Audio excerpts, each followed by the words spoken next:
I believe that every resident deserves the opportunity to find the housing they need in neighborhoods across the city with easy access by walking, rolling, or taking transit to jobs, shops, cultural amenities, and open space, and to live on peaceful and beautiful streets in the places they love. We, alongside all of you, intend to deliver on that vision. That's Mayor Katie Wilson speaking about her vision for affordable housing in Seattle, a vision that now includes a ban on what she's calling junk fees for renters. What's that ban all about? And also, what happened with the mayor's plan to roll back mandatory housing affordability costs for developers? Looks like that has hit a dead end.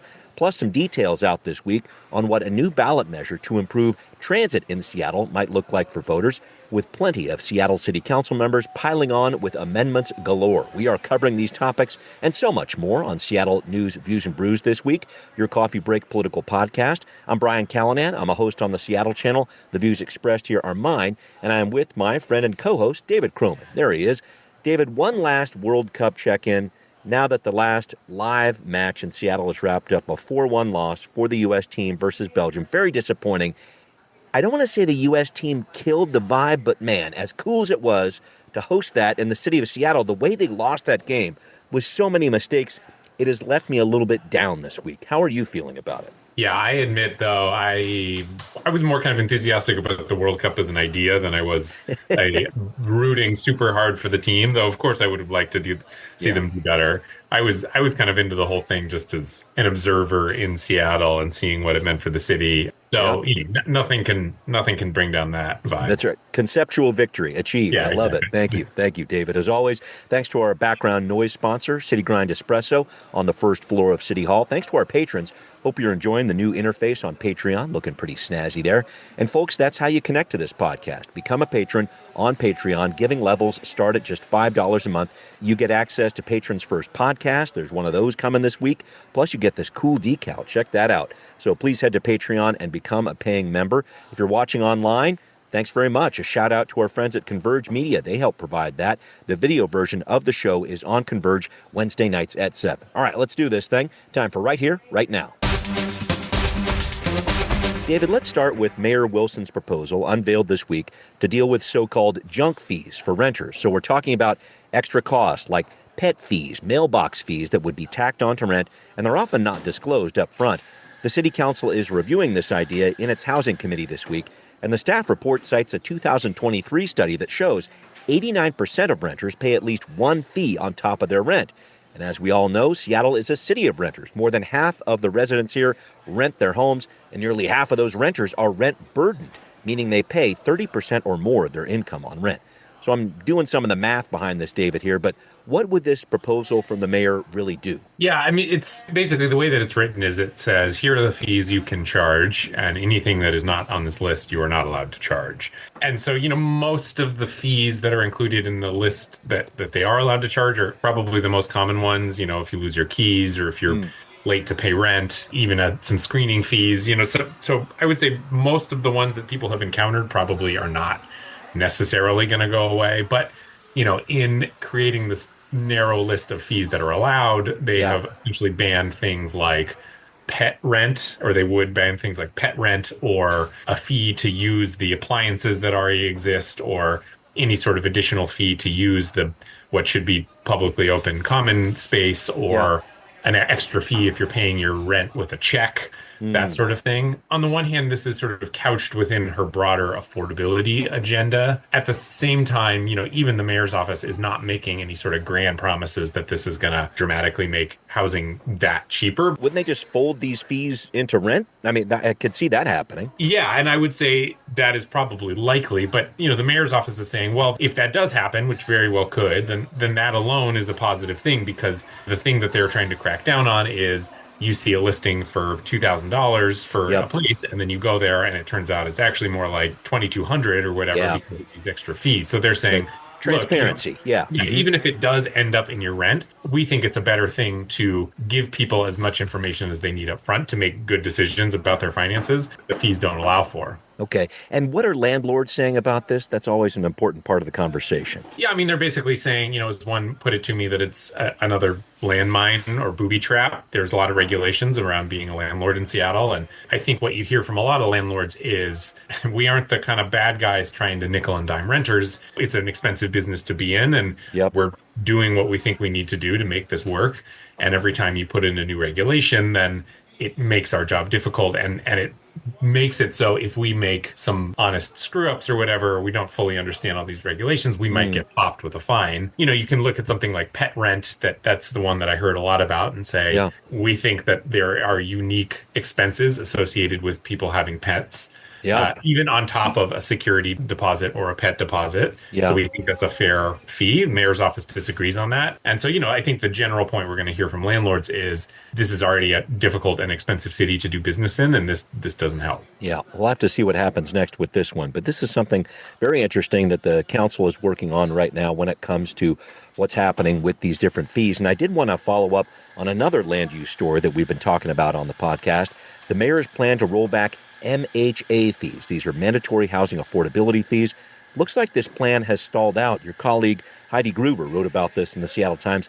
So MHA is this program, folks, where developers are required to include affordable units on site when they're building something, or pay fees that go toward building affordable housing elsewhere, pay that to the city. This program was working pretty well up to the pandemic, as we've discussed, David, but construction has really cratered since then. And I guess I'm trying to figure out why this plan from Wilson to substantially reduce these MHA fees, why that's fallen apart. I think it's fallen apart because the people in the nonprofit affordable housing world, or enough of them, are concerned about taking a revenue source off the table, which is what MHA is.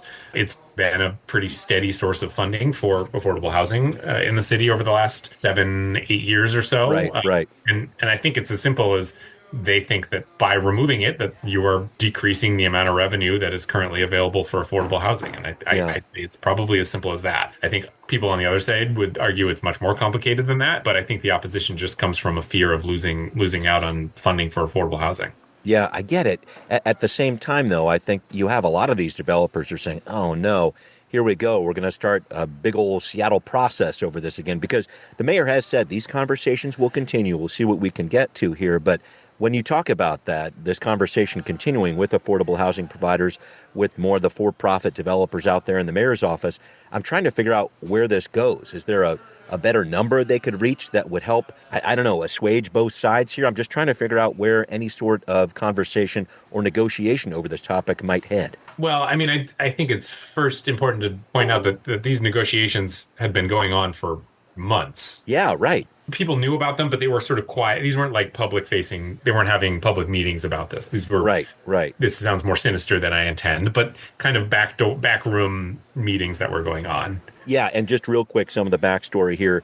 So the Housing Development Consortium, which represents a lot of affordable housing folks and some private developers, it looked like they'd agreed in principle on this proposal to cut these MHA fees for most developments by 80%.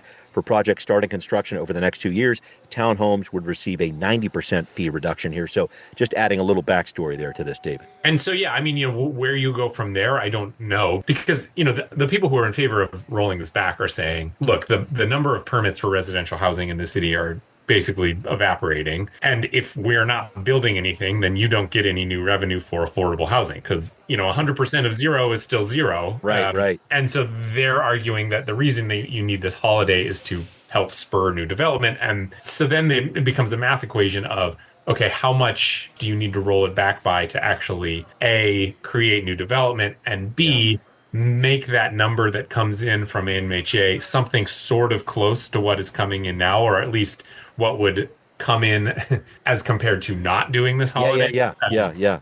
That is sort of a sweet spot that I think requires some amount of good faith that the developers mean what they say, that by rolling back this MHA fee, it will actually spur new development. I think there's a little bit of distrust amongst some in the affordable housing world that by rolling this back, you will actually spur some significant amount of new development that would further fund the MHA program. But, it should be said that the developers who are pushing for this holiday have been pretty specific about what they think it'll do. Initially they said 13 projects that are ready to go.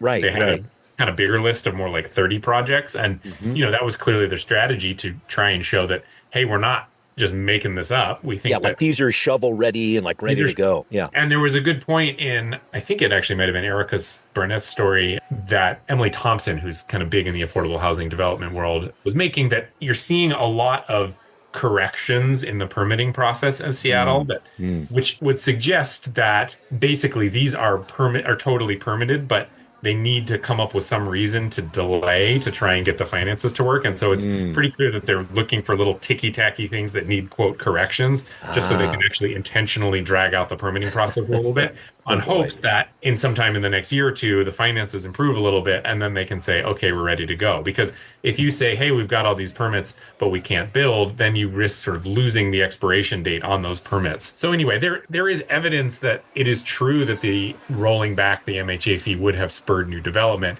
It's just you're not getting enough buy-in from some pretty powerful affordable housing groups that the development that would come from that rollback is going to be better or more worthwhile to them than the current reality. Yeah, what a dance we're talking about here between these affordable housing providers and the city and these developers who wait on these projects. The outlay of money that's happening there and the time that they have to wait. I mean, that's some serious stuff happening here. So again, a story we're going to have to track over the next couple of months here, as it looks like so far these negotiations over reducing or rolling back MHA have stalled out. Up next, a transit ballot measure that is on the move in more ways than one, as Seattle City Council members start to add some more amendments to a wish list that'll go in front of voters this fall. More next on Now Hear This. Okay, so usually transit measures in the city of Seattle get presented by the mayor. The council gives them a thumbs up with a handful of amendments, and that's that. But it looks like we're up for a little bit more of a fight over the recent proposal from Mayor Wilson. Last month, you'll recall, we talked about it on the podcast. She released her plan for a 10-year levy. This is a levy that's set to expire. She wants to double the transit sales tax from the current 15 cents to 30 cents per $100 purchase. Now, the measure increases the number of bus trips, hands out a lot of free Orca passes, among other initiatives. But Councilmember Bob Kettle is pushing back. He says doubling this measure is too much. He's calling for just a 5-cent increase, as he explained at a committee meeting on Monday. However, we must spend our public dollars strategically rather than raising the sales tax simply because we can. Every day I hear from neighbors about how living in Seattle is becoming less and less affordable. Well, David, there were several amendments proposed to this measure, which the council has to have polished up by August to make it for the November ballot there. I want to start with this pushback from Councilmember Kettle. What do you make of what he's saying about the cost and not raising the tax by as much as the mayor would like to raise it? I mean, it's true that we're talking about a sales tax here, and sales taxes tend to be regressive, and so and it's true that Seattle has seen a lot of tax increases, and it is an expensive place to live. That's all accurate. And the argument that he's making and others is you can make an argument about a specific tax as being small, but when you add them all together, the sum total is significant. The tricky thing here is, despite everything I just said, this particular proposal would be smaller than a lot of the property tax measures that voters have approved, and that the city council has grown some property tax levies. The library levy, for example, they got bigger in council chambers than what Mayor Wilson proposed. Right. So it's true that this measure would contribute to a higher tax environment. Mayor Wilson would say the benefit of better transit does lead to a more affordable existence for people. That's kind of a counter argument. I guess it's hard to know exactly where you draw the line around, taxes and their contribution to how expensive it is to live in Seattle, because again, City Hall has not shown any indication of slowing down on tax increases over the last however many years. And voters have supported it too. I mean, with this last measure, it was 4 out of 5 people said, yes, we want to do this. Keep going. Yeah, exactly. So, in a vacuum, everything he's saying is correct. When you zoom out, the larger picture, I think, is a little more complicated because, and I think, it's you can't totally ignore the fact that this council and this does not particularly have a great relationship with this mayor at this point. And this is her priority and what she wants to see kind of more than anything.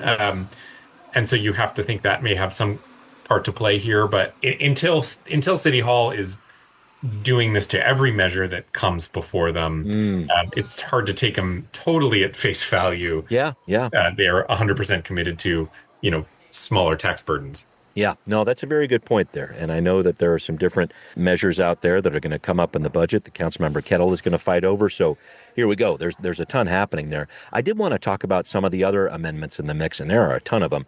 Councilmember Juarez wants better prioritization of investments for people with disabilities. Councilmember Saka wants more transit safety personnel and electric buses. He's also proposed reducing the length of this measure to 6 years and 9 months. I thought that was interesting. Councilmember Rink and Lynn are saying if the city develops more progressive revenue sources, this sales tax could be reduced. And that's just a few of the amendments out there. There are a ton on the table right now, David. Is there anything jumping out to you overall with these amendments in terms of what the council is proposing here? I mean, again, it's sort of a city hall habit that revenue sources that are intended for one thing fairly quickly become a little less well defined. Fungible, if you will. Keep going. Fungible, yeah. I mean, the derogatory term could be slush fund, I suppose. But Okay. I mean, and we've seen this with other sources of revenue, and you could probably make the argument that the property tax levies that we've passed in general have become something to this as well, which is that these ideas start with something pretty specific that they're trying to fund, but Yeah. over years, sometimes even over months, the boundaries around that kind of get a little more vague. I think, again, we have a lot of these levy lid lifts, which theoretically, in a best case scenario, are supposed to fund very kind of specific additive things, have really become general fund contributions. And you can look at Jumpstart, which was I was passed going to say, specifically yeah. for affordable housing. That has become basically a budget filler. There was the public safety sales tax last year, which, those dollars did go to public safety, but it freed up dollars elsewhere in the budget. That's right. That were able to move around. So, I would say this is in keeping with that, which is council members have their own priorities that they want to see funded. Of course. And it is, given the opportunity, they try and use the sources that they have to fund those. And I think we're seeing that a bit here. This is supposed to, in theory, be a very specific kind of service addition, and it's becoming something a little bit more broad. Yeah, we're going to have to see what this conversation looks like, because there were a lot of different recommendations in terms of financial oversight of this that are going to be interesting to watch this play out. Again, council has to have this dialed up by August 4th, the date of the primary here, in order to get this on the November ballot. So just weeks away from learning more about what's happening there. I do want to talk about some other interesting news from the City Auditor's Department coming to light this week. The council is getting briefed about this during the Governance and Utilities Committee meeting on Thursday. The overall stats look like this. City leadership has implemented 72% of the auditor's recommendations since 2007, so I guess a passing grade there. But 2025, the auditor's office really honed in on this. The last year of the Harrell administration, the numbers were just not so good. The auditor's department tracked 94 of its recommendations, including 14 departments over 2025. Just 10 of those recommendations have been implemented out of 94, remember.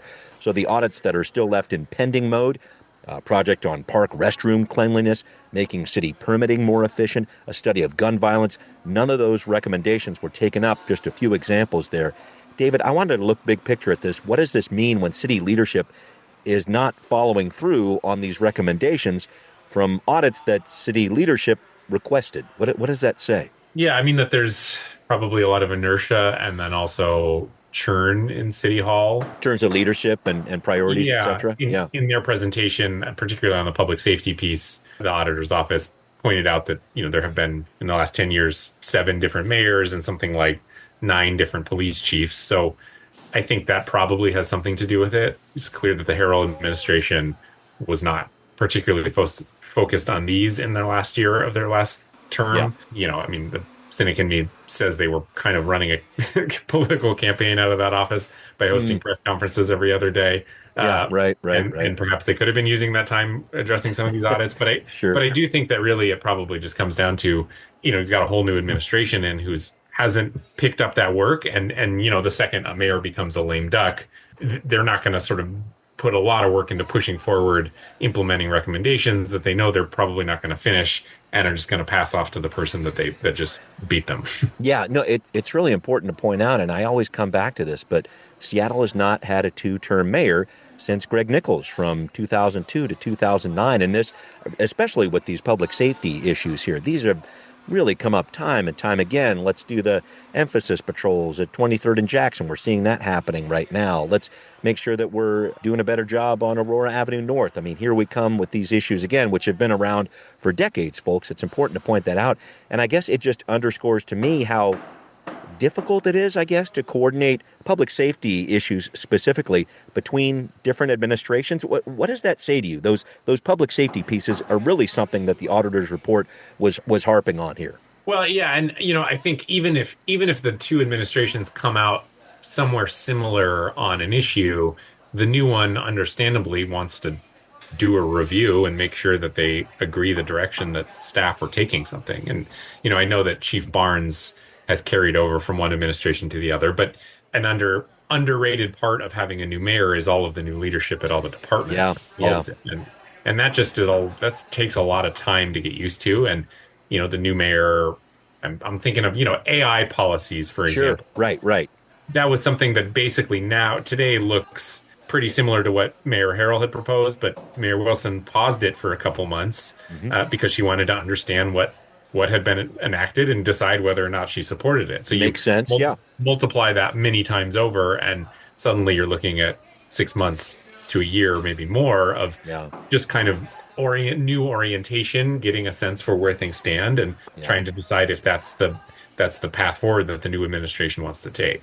Yeah, these gears of government often slow to turn. Thank you for that, David. All right, well, coming up, the big news is the King County Regional Homelessness Authority is getting an overhaul. The question now is, what's that actually going to look like in terms of delivering services? That story coming up on What's Next. David, you wrote about this last week, Seattle and King County taking back control of millions of dollars worth of homeless service contracts from the King County Regional Homelessness Authority, the KCRHA. The two local governments are also taking more responsibility for strategies to get people into housing. So the KCRHA would be in charge of only the federal and state funds that come in, as I understand it. And David, I know we've touched on this before, but the whole concept of the RHA, when it launched back in 2019, was to take the politics out of the equation when it comes to decisions about homelessness. But it appears that simply didn't work here. What does it say to you that the city and county are retaking control of these dollars? I mean, it says a few things. First, it says that proposition that you could kind of turn down the heat on homelessness, the political heat on homelessness, was flawed from the start and just never happened. And I haven't found anybody who hasn't said basically that any sort of belief that you could take the politics out of homelessness was just not correct. It just reduced political responsibility, I guess, in some ways. Yeah, exactly. I mean, the idea was, you have this body that is separate from the whims of politicians, and you can just leave the experts to helping enact the true policies that we really need.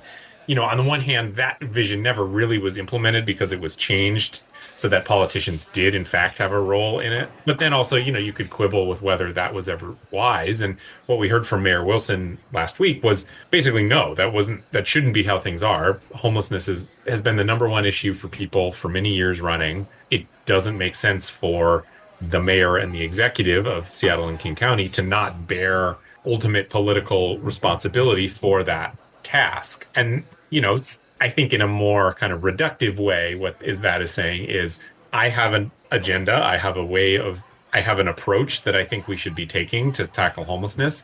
And I don't have a lot of ability to direct that, or not as much ability to direct that as I might otherwise like. So, by doing this, you bring more of that homelessness agenda in-house, and you remove kind of steps to implementing that. I think leaving this is sort of in some ways the kind of middle approach, because at the start, when we started having these conversations, the options seemed to be, do you dissolve it or do you keep it? Yeah. You're doing this thing where they're splitting apart the localized contracts back to Seattle and King County while leaving most state and federal funding with King County Regional Homelessness Authority. Right. That is interesting. And I think they're doing it in part to say, hey, we're still committed to, quote, regionalism and working together here. I see. But at the end of the day, it does mean that Gurmai Zahalai and Katie Wilson have a little more authority over directing Seattle and King County's response to homelessness. Yeah, makes sense to me. And in terms of the transition to make all this happen, it's supposed to take about 6 months, with the city and county taking over these local contracts for homelessness services by January of 2027. I think there are some question marks, David, about how much that's going to cost, who loses jobs, et cetera. Is this a situation where new contracts will have to be drawn up? Talk to us about what's next here, David. Yeah, I mean, people are going to get laid off from the Regional Homelessness Authority, probably something like 25 folks. Some of those people will almost certainly be rehired in either Seattle or King County because, when the Homelessness Authority was established, the city's Human Services Department in particular was totally hollowed out. So that's right. They're not the kinds of people in that department who can handle these contracts. So they're going to have to hire people up. I would imagine that some of the people losing their job at the Homelessness Authority will get a job in Seattle. The transition will cost money. I think a perhaps underrated point through all of this is a thing that has never really happened in the regional homelessness response is a broad and wholesale reexamination of contracts and whether those contracts and those service providers are all providing the right kinds of services and are not being redundant with one another. The Homelessness Authority had intended to do that work sometime in the next year or two. And, the CEO of the authority, Kelly Kinnison, told me that work is now going to stop. So you're going to have this transition period of just the kind of administrative transition. But then you've got the next question of, when and how does Seattle and King County really take a close eye to the sort of work that service providers are doing and what is being funded? How long is that going to take for them to do? And I'm concerned about it too, because you think about the audit that we've been speaking about over the past couple months around KCRHA and how they're spending money, et cetera. That audit clearly was very, very valuable to the city and the county in terms of making the move here. It's unfortunate that other information about the contracts and how they're administered and are they in the right place, et cetera. It's unfortunate that a full audit and understanding of that is not going to happen now, it sounds like, because I feel like that's a big part. People would want to know that information in terms of how those contracts are handled. Yeah, I think that's right. There were not, at the end of the day, there were sort of some bad options, sort of a menu of bad options that were going to be uncomfortable no matter what. It was, do you spend a lot of time and money trying to fix this agency, or do you spend probably a lot of time and money breaking it apart and going back to some system that looks kind of like what it did before they created the Homelessness Authority? They've chosen option B, but that doesn't mean that it's not going to be pretty uncomfortable for a little while. Yeah, for sure. Thank you for that, David. It is time to wrap up. And I guess the main thing we need to keep on doing is complain about the Mariners, which we did last week, and then watch them respond with a 5-1 road trip, which was pretty impressive. But work with me here. This idea that internal thoughts can actually cause external events to happen is the hallmark of a schizotypal personality disorder. I know it's true because I saw it on the internet. So I'm trying to take it to the next level. Do you think the name Mariner's derangement syndrome could describe my condition properly? Is there a better diagnosis you could come up with? Yeah, that's Mariners derangement syndrome. I mean, I guess to have been a Mariners fan for as long as you have, that you have to have some level of derangement to still stick with the team. So maybe we should only complain about them on this. I see. Yeah, I'm also working with trident personality disorder. So we're just kind of workshopping some stuff right now. David, thank you as always for talking with me. I always appreciate it. Thanks to everybody who's listening to Seattle News, Views, and Brews, where you can always find out what's brewing in local politics. Become a patron, please. Check out Seattle News, Views, and Brews on Patreon. Pledge $5 a month or more. Thank you for the assist there. Great to have you listening to this podcast on Apple, Overcast, Spotify as well, and wherever you tune in. Thanks for watching on Converge Media, too. See you next time. Seattle News, Views, and Brews is an independent production of Callanan Media Services. Copyright 2026.